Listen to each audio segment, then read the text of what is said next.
Hi, everyone. Thanks for joining us. I'm Marc Martinez. This is Fox 10 Talks. I'm joined today with our executive producer, Trenton Hooker. And Trenton, we're joined by a man that people may not know who you are, Leonard, but you probably know your device. This is Leonard Stock. He is the inventor of the grappler police bumper.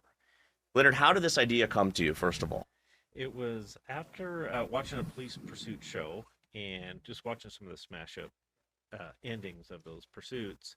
Went to sleep, not thinking I was going to come up with a solution to the problem. I just went to sleep, and just suddenly, in the middle of the night, I just woke up with the idea. It just came to you like that? Yep.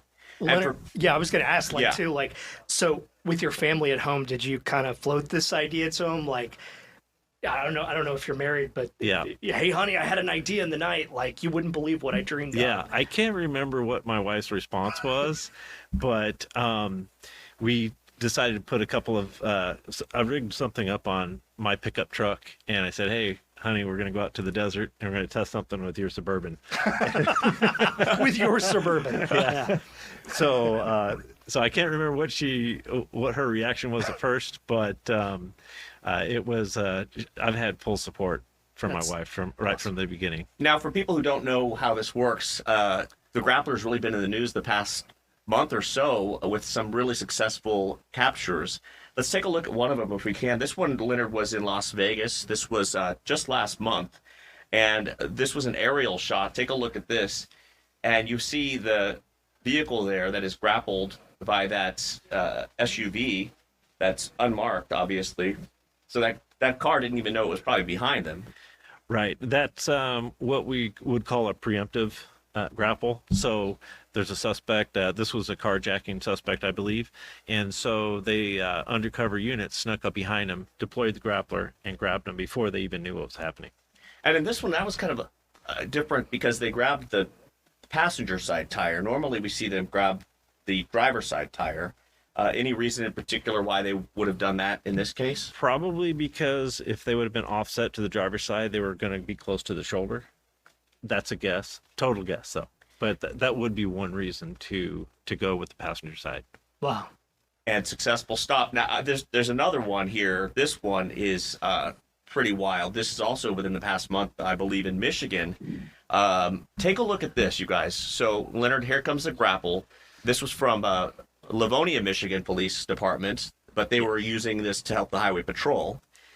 Yeah. And then this person tries to get away. This is crazy because they start to accelerate. They're trying to leave. The grapple's got them. And at one point, the entire axle it comes off the car. What was your reaction when you saw this? It was pretty shocking because I'd never seen anything like that before. I initially, I saw a picture of the axle. Yeah, sitting on the ground. That was all that came out. And I was like, what happened? This is not going to be good. And then I watched the video. I think we cut that video early. If I wanted to see if we could stay with it. But the axle did come off of the car. But when I saw the video with the suspect backing up and forward, then I already knew. When I saw the first backup, I already knew what happened. That they just yanked it so hard. Did that ever happen when you guys were testing it out? No. No. We have done some pretty good yanks. They happen to be probably on rear-wheel drive vehicles that were probably a little bit more solid.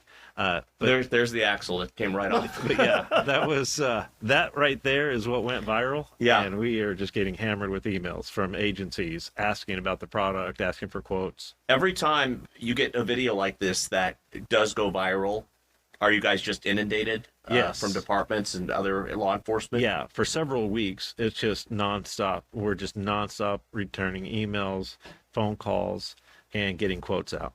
Yeah, I was going to say your marketing, I'm sure, on the product kind of sells itself. You know, it really is something that we don't have a marketing budget. You don't need one. No, I mean, these videos just go on their own. They have a life of their own. The first time we interviewed you, 7 years ago, I think now, that video still on our YouTube page has 5.8 million views. That's unbelievable. Yeah, I mean, it's just something about this device that I think, because I know some of the comments on the Vegas one, people were saying it's like a Batman type of situation because a lot of people have never seen it before. until it pops up on a feed or something like that on your Instagram or TikTok or whatever. And now it's again, you don't need marketing; it's doing it, Right. doing it for you. Right. It's pretty incredible to have a device that you don't have to go out and work hard. No, in the beginning we had to work hard to try to get it out there. Even with the Fox 10 video going viral, it was still a lot of work. Was it something that the departments had to see it in person and know that it worked before they just would invest any time or money into this? It really did take that. The demos going across the country. We went on a few, and then those demo trips did result in orders, and it was just something that we had to do. Yeah. And so some of those initial demos that we did resulted in not only that agency ordering, but a dozen agencies around them ordering over the years. Well, I thought this one was pretty wild too. 4 days ago, I believe this was in Minnesota with a U-Haul trailer. Yeah, this is interesting, Leonard. Did you guys? I remember. I think you said you were testing them with trailers, but weren't sure because of how far the axle is from the back bumper.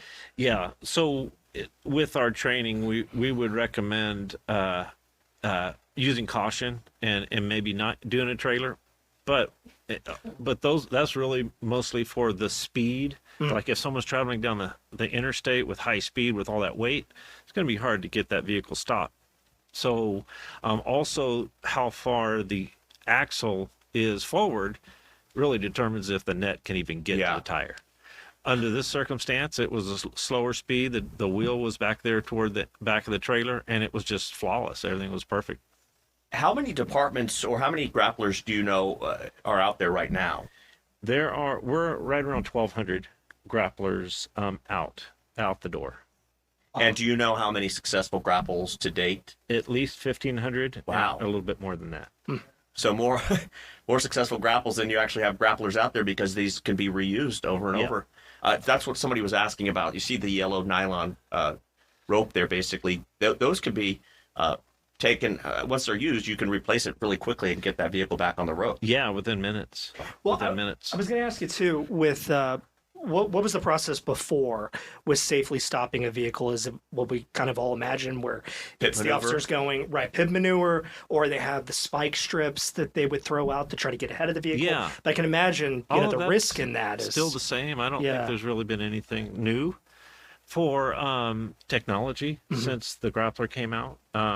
So obviously something will at some point.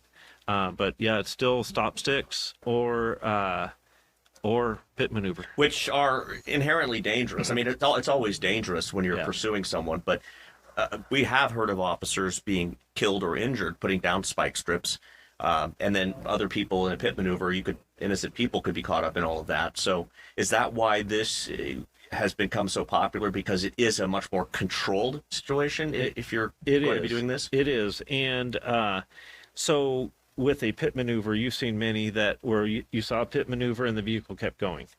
Well, the grappler usually stops it within a few seconds. Now, it is, I think, safer on average. The grappler, you cannot call it safe. You cannot call stopping several thousand pounds of steel safe you just can never get to that point. Yeah. But it looks to be on average safer, and it really keeps the police vehicles out of away from the body shop. Right. That's a huge issue right now with the lack of vehicles for police departments.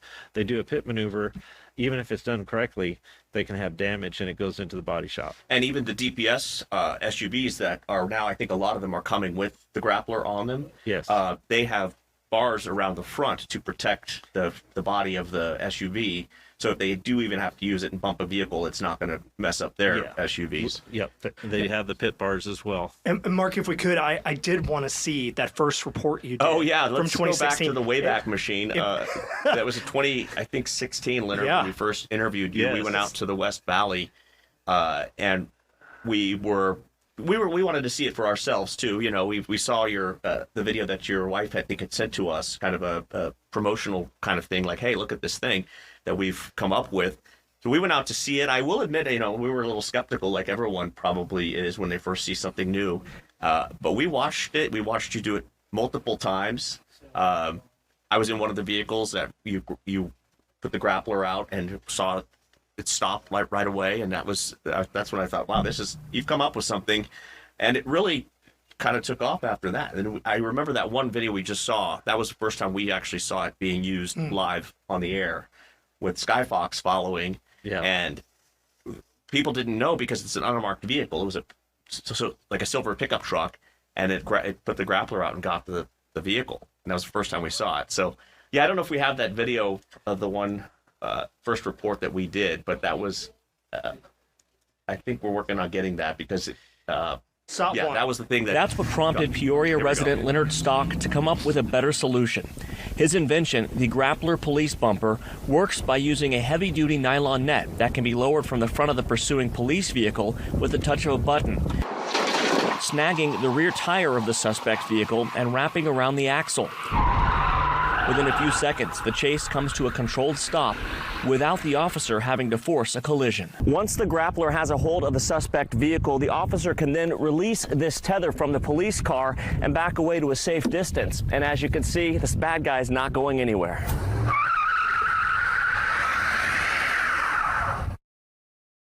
No Tillman behind the wheel of that vehicle? Yeah, no, I don't know who that was. I think no, that was one of Leonard's guys. Yeah, that's great. Wow, that's great. We've both gotten a little bit older, Leonard, since then. But your device has gotten a lot of attention, and again, seeing how many successful grapples you have, and then it's almost in the news. It seems like quite often now you're seeing at least once a month. Yes, it's there are quite a few that we get videos sent to us all the time, almost every day. And what's the hardest part now? Just making enough of them? Yes. Yeah. Trying to coordinate all of the logistics of getting the vehicle or the grapplers manufactured, and also getting them, whoever's going to install the vehicles, and then get the officers trained. Wow. And so really, though, you're going to keep going with this and expanding and getting more people working for you? Yes, we have got to. I'd really like to double our output within about 6 months. All right. Wow. Well, quite a story, Leonard. We really appreciate it. And to think that this all started with a dream that he had. Literally a dream. Come turned true. into a reality. Yeah. That's great. Inspiring. Yeah. And thanks to you for running the video, and look at the amount of views you had on that. Yeah. It's one of those things, again, so many people are so fascinated by it because it does seem to be like the best way at this point if you got to do something like that. It's an attention grabber. It really is. All right, Leonard, thank you so much for joining us. We really appreciate it. Great to see you again. Yeah, we'll catch up with you again probably in a year or so and see how things are doing. Yeah, sounds good. All right, we'll be right back after this. All right, hang with us, folks.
All right, welcome back to Fox 10 Talks. Look who we've got.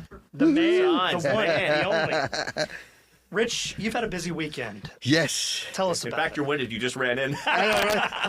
Yeah, I was on the other side of grappler town. get you? Got here. Yeah. Then I started talking about Apple Watches. I'm like, speaking of watches, look what time it is. I need to get out of there. So yeah, it was a crazy weekend. Sun Devils come up short, Wow. I Wow. know. What a game. but the Cardinals come Yeah. up big on the road. Yeah.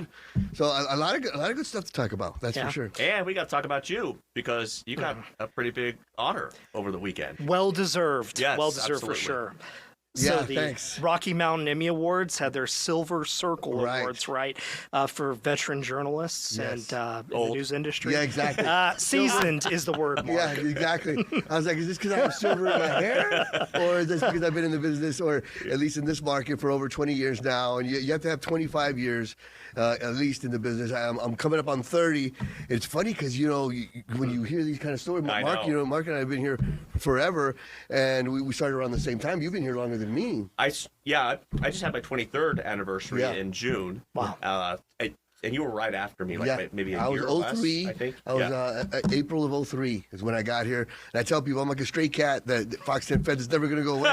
You know what I mean? And you go back and they you have to be nominated by this, right? So one of your colleagues has to nominate you, and they have to get people to write letters on your behalf. And that was the cool part. Justin Lum nominated me, and then Mark Malrich, Brad Gass, Corey Goodwin. Character witnesses. Yeah, they all, Christine Goodfriend, Robert Barrett, and they all, Ashley, they all wrote letters on my behalf, and it was really cool. And then they did a video, like an introductory video that I didn't get to see until that day, and it brought back a bunch of memories. It was pretty cool. My family was there.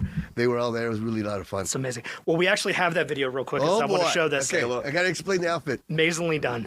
Welcome to a special edition of Fox 10 Investigates. I'm Justin Lum.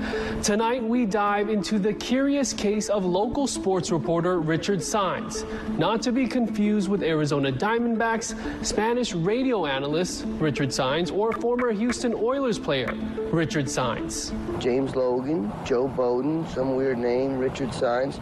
Richard Saenz? I'm Richard Saenz. Richard Saenz, nice to meet you. Nice to meet you. Starting out, it was clear to see Richard had a passion for covering sports, doing whatever it took to tell a good story. And while his early on-air Love the mustache. Oh my God! And those were Jabot jeans. Oh, yeah. So I got to explain that outfit when I was trying out for the Oilers. Houston Oilers, that's how long ago it was. Right? Amazing. Now the Tennessee Titans. Yeah. So I was a news reporter at the time, and I would shoot my own stuff, and they were sending the sports guy to Austin, Texas, where I was in Midland, Odessa, and they said, who wants to be the photographer for the sports guys? And none of the photographers wanted to shoot it. They go, send Saenz. He wants to do sports. I'm like, yeah, I'll go. I'll go to Oilers camp. I'll go to Cowboy camp. So I told the reporters, hey, when I'm done shooting your stuff, if I shoot a story on my own, is that okay with you? And he's like, yeah. And then we found that Richard Saenz, the guy, was on the roster, so we made it look like I was trying out. And You just kind of came up with that when you got there? Like, I had no that's idea who awesome. that. I just looked. I literally like the stand up where I'm looking at the roster. I look, I'm like, Richard Saenz. That's awesome. That's got to be the story. So we put it together, and Mike Adkins, who was the sports director at the time there, he goes, let's send your story back instead of the one he was supposed to do.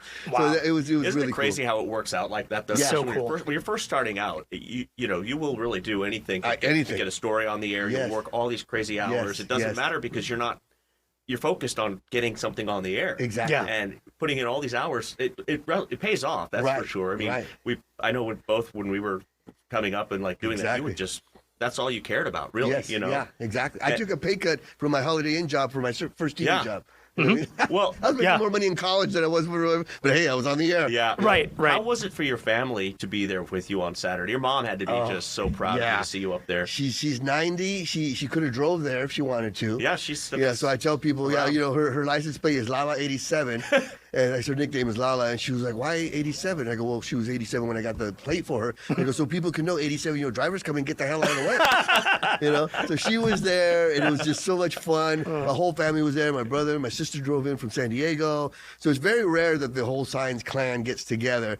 So it was a great chance for me to let them know how important they were to me in kind of helping me get to this point, you know, because they were all older siblings, and I followed them around like puppy dogs when I was a kid, and they all had a major influence on who I am today. So it was really neat to honor them as well. Yeah, cool. Because when you're starting out, and especially if you want to be a sportscaster, or when I was a kid, I wanted to be a news reporter, and a lot of people might say, let's pick something a little more realistic. Right. How about you go to Mark? Most people that go to school for that actually don't. Well, you hear that a lot. Right. You hear that a lot, and so you don't have people hospitality in your family, industry would be great. If you don't have people in your family that are saying like, I think you could do it, or encouraging you, it's really easy to give up on it. So that is important. And that was a part of my speech was, ever since I was a kid, my mother, before I left the door, before I left the house, she would tell me, "You're the best. You're so smart. You're so handsome. You look like Al Pacino. You look like $1 million." And now we have to do that. Yeah.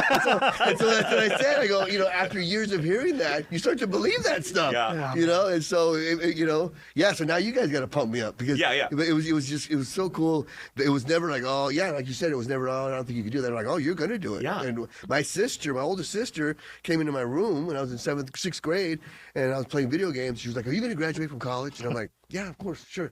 She walks out, comes back with a contract and says, "I, Richard Sines, on this day said I'm graduating," and made me sign it and held me to it. That kind of accountability and belief that I could get a degree. Like I wasn't even thinking about college at the time, but she was making me think like, "Hey, you can do this. You said you're going to do it. Do what you say." Yeah. And that's what I tell kids that when I mentor them now is like, look, you got to name it to claim it. You got to get out there and do it. And so that's also a cool thing. Judah Cabo was my mentor. So we talked about, me being a mentor too. I'm part of the mentorship program with the Cronkite School.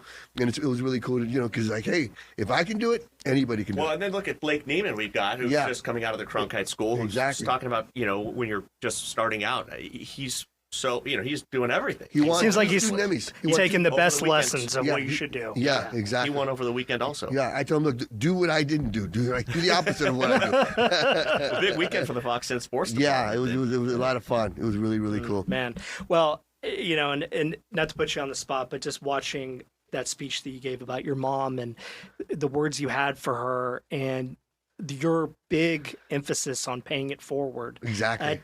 It means so much. And I could talk to 100 people in our newsroom and they all have the same story about you, where you're just willing to show that gratitude and help out anyone who needs it. And exactly. I think there's a lot to take from that, because with the broadcast news industry, and it's kill or be killed. Right. Yeah. It's cutthroat. And I always tell people there's plenty of pie. We're all going to get to eat, Right. We all get to shine in. I think it's all part of my mom and my siblings. They were all superstars. Just ask them, they'll tell you. But if you grow up with those kind of superstars, I'm going to shine eventually. And that's what I always tell people is like, what's the use of sitting in first class if you're by yourself?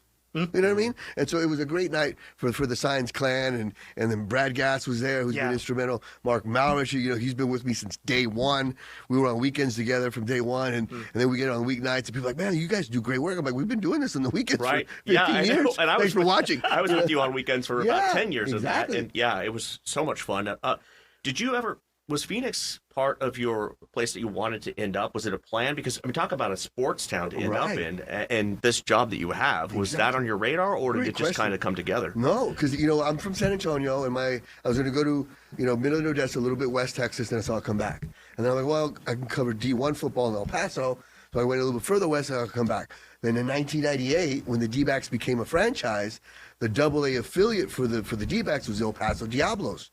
So that's when they brought in the D-backs to kind of play the Diablos, to drum up excitement for the new team. And that's how I got Phoenix on my radar. And they say, "Hey, you guys want tickets? We'll come." So I came here and I'm like, wait a minute. Like you said, they got every pro sport you can think of. And I just fell in love with it and made it a plan to come here. And it ended up working out. And it's funny because when the D-backs went to El Paso, Buck Showalter was the manager, former New York Yankee. Yeah. Having a pro team in El Paso was huge already, right? Then it's Buck Showalter, and people kind of intimidated, and nobody wanted to talk to him. Like, I'll go up to him. And I go, "Hey, Skip, I'm Richard Sines." And he looks at me up and down, and he goes, "Richard Sines?" He goes, No, you're not, because he knew the Richard Signs that does Spanish play-by-play with the Diamondbacks. Yes, the radio. Well, I didn't know about, and I go, I'll be whoever you say I am. Give me the interview. And then that's how I found out about the Richard Signs. An imposter. Yeah, and so when I got here, I went and found him, the Richard Signs for the Diamondbacks, and I told him, you're the real Richard Signs. I just play one on TV. So when That is funny. I was being told I was in the Silver Circle, I literally didn't believe it, because like Justin Lum and Marc Mowers, Brad Gass, Corey Goodwin, they're all like, hey, congratulations. And I'm saying to myself, literally, like, It's the other one. They're going to be so disappointed when they find out it's the other Richard Signs. And little did I know, they were the ones that got me in there. So that's why I was so happy that they were all there too. It was really fun. It's amazing. Yeah. It's Now, great. after all this time, do you still wake up and go, wow, I have such a great job? I mean, is there a time when you're like, oh, you must just love I do. every day? I really do love it. I always say it beats working for a living. I'm getting paid to talk about sports, you know? And that was another part of my speech where I was talking to, I'm part of the mentorship program, right? And I get paired up with an incoming freshman. I took a kid to a Suns game, and I always have him shadow me for a day. And we have the access, we have the free food and the credential. And I could see his wheels were turning, and he wanted to ask me a question. I go, you got a question? He's like, no. And I'm like, come on, dude, this is what it's for. And he goes, okay.